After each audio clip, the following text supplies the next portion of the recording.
What's up, guys? Doing a 2005 Nissan Altima. We're doing the Catalytic converter up here. The shop she took it to let her know it needed to be replaced. It is clogged. I did verify that when I replaced recently the rear cat. So yeah, that's what we're back here to do today. Step one, remove 5mm Allen. 1, 2, 3, 4. Remove this top cover. Next, remove your negative battery cable. That way you don't short out anything. Move that to the side. So now I get the valve cover off, or the engine cover off. Negative battery cable off. Next, we're gonna remove 1, 2, this heat shield essentially. I'll show you guys how many bolts there is after I take it off.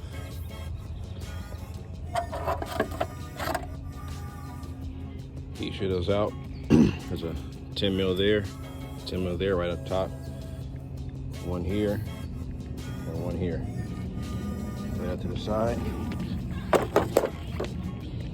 Now you have your valve cover or your exhaust manifold exposed.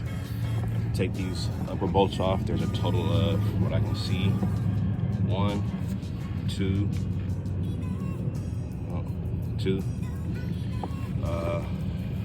3 right there, 4, and there's one kind of hidden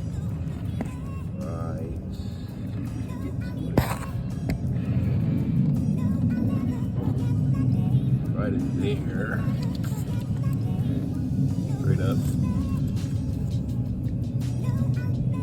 right there, that area. I think the easiest way to get to that one is going to be actually take out this alternator. This should make it a little bit easier. So I'm gonna have to remove the belt so I can get the alternator out. Yeah, so right now I'm gonna spray these upper bolts with penetrating fluid in the meantime while I get ready to take this alternator out. Well, after you take this tire off, there's a shield right here, little cover that holds it in, that protects the serpentine belt area. You can't really see it. Once that's moved out the way, you can get to the belt drive and you can take off the, loosen the tensioner pulley, take off that belt so we can get this alternator out. Just your traditional pop out tabs. This one did have a 10mm right there. Besides that, take this cover off, take the belt off, be rolling. Now that the alternator's out, you can get a better view of that bolt I was talking about earlier. It's right here. I don't see no other way really to get this bolt out other than taking that alternator out. A little bit of work to get the alternator out, but now you know how to replace one. Yeah, let's get to it. All the bolts and the manifold are now out. It's loose here. Time to go below and I'll show you guys what you have to take off from the bottom. Underneath the car, 2 bolts left. You got this one and this one, and this whole thing will be free. Like I said before, I change out this part you're seeing here. Last time I was here, thinking that would have fixed the problem, but this Caterpillar is actually the one that's clogged. And I knew that because when I changed this bottom piece out, this whole system actually had a lot of the filter element that's in here was back there. And those 2 bolts are now out. You see, one whole complete stud came out with it, but we'll get that handled. And then you got this one right here that stayed like I was supposed to, but either way, just pull it out from the top.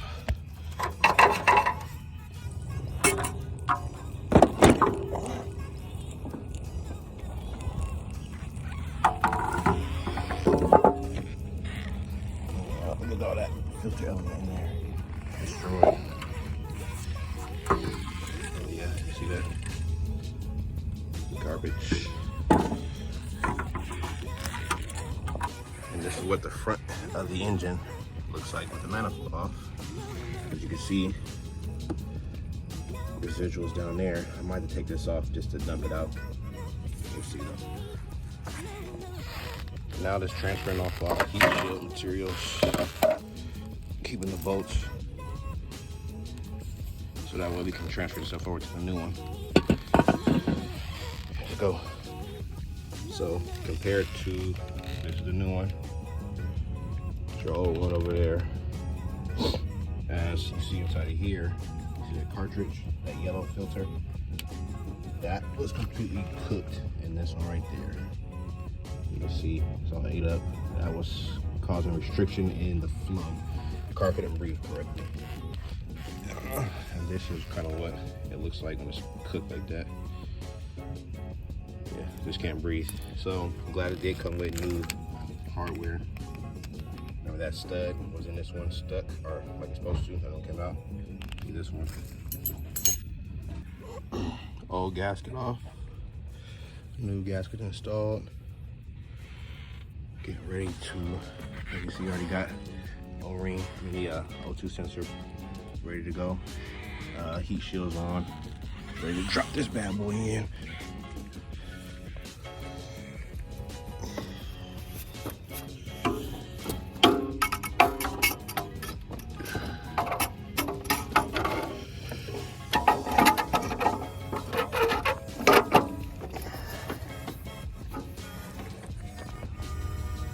Alright, got the manifold in, or cat in, per se. Still got to do the O2 sensor, and then the heat shield that goes right there. So I guess at the bottom, what was done.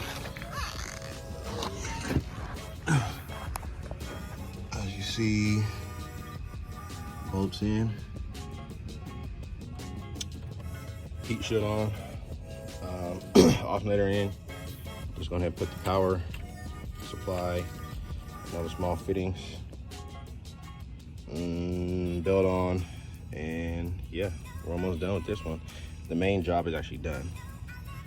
The new cat is in, O2 sensor hooked up, but we have to do the preliminary stuff like install the alternator back in, and also the belt, tire, you see. Yep. All right, alternator back in, belt is back on, everything's plugged up. Like I said before, it cats in.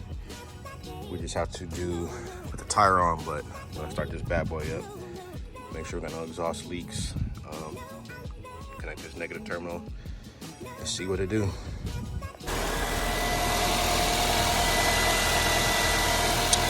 We are running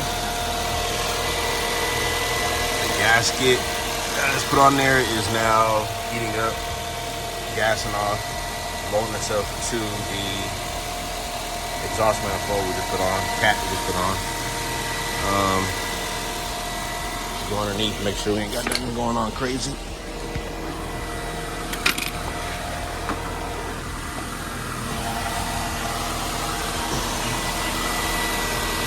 Oh.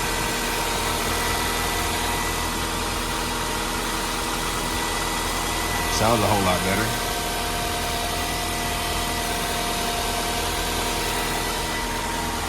Just gonna let this run while we continue to put everything back together.